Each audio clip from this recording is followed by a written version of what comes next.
ready now.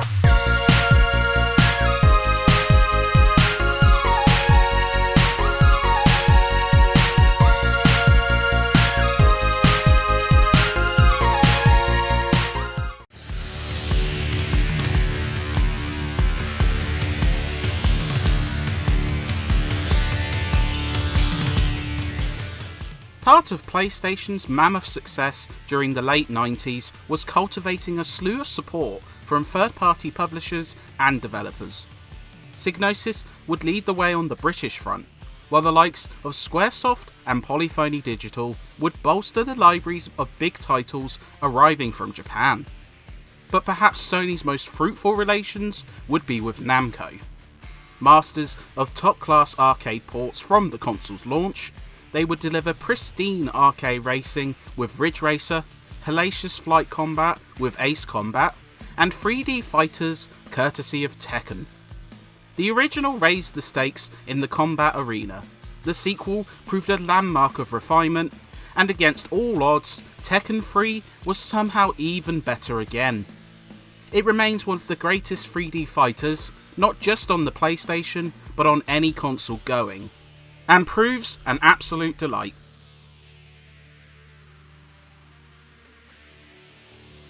Tekken 3 would hit arcades in '97, utilising Namco's upgraded System 12.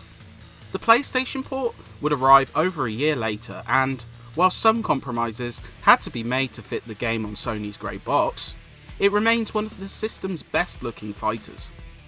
Characters bear more features rather than pixelated mush.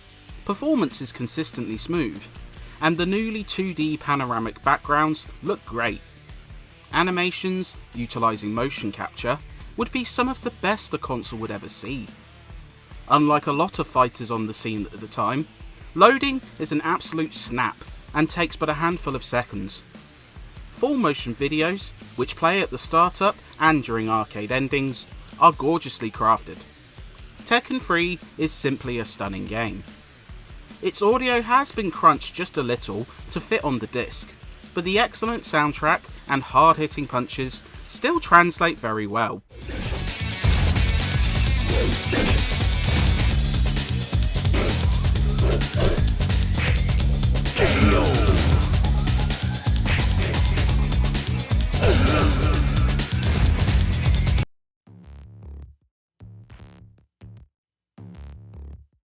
It's not just about looks though, as Tekken 3 also develops the groundwork laid by its predecessors to polish this fighting to a mirror sheen.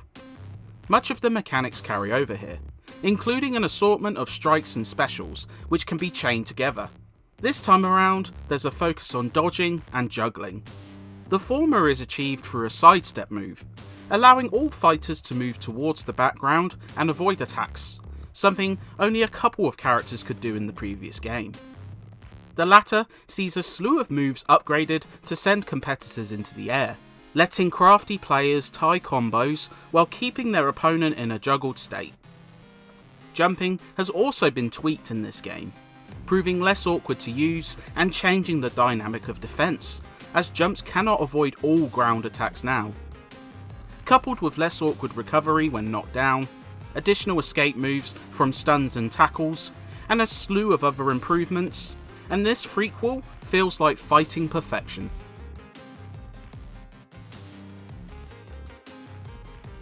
These additions seem daunting, but unlike some arcade fighters of the time, Namco offers a plethora of options and training for the uninitiated. Training sees substantial additions that let you set your practice dummy to your specification.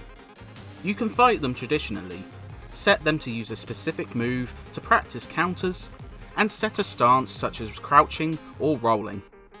The settings let you tweak the game further to your skill set, letting you set the difficulty, change how long matches run for, and the number of rounds. For those seeking depth, Tekken 3's slew of combos, chains, and intricacies are a treat to uncover. But for those looking for more casual play, maybe in a multiplayer setting or just for fun, the game thrives here too.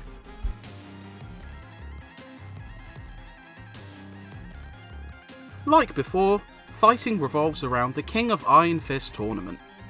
Many characters return, including high-top aficionado Paul Phoenix and Jackie Chan-inspired Lei Wulong. But this installment would also be notable for debuting several characters who would become series staples. Jin Kazama, member of the patricidal Mishima family, proves a strong addition with balance between strikes and kicks.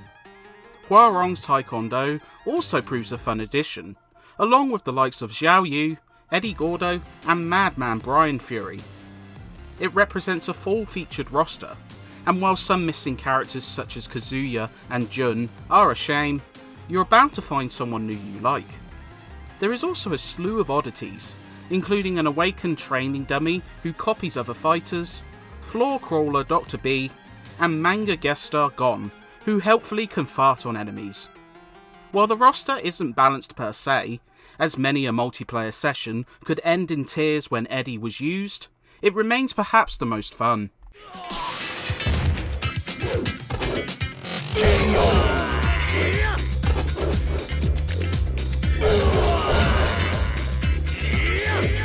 You win.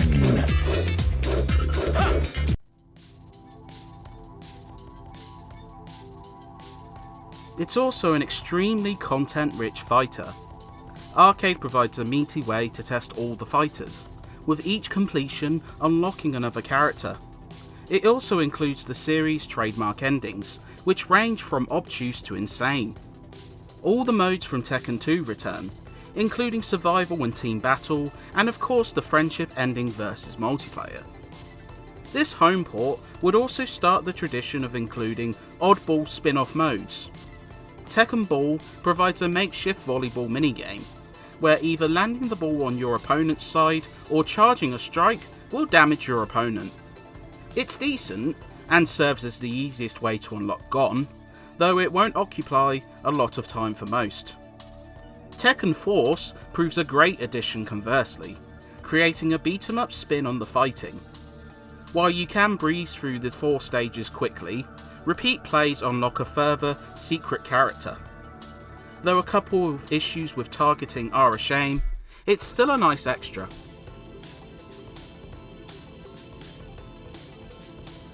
Tekken 3 would refine the 3D fighter to near perfection, proving the series peak and perhaps the best the system would see.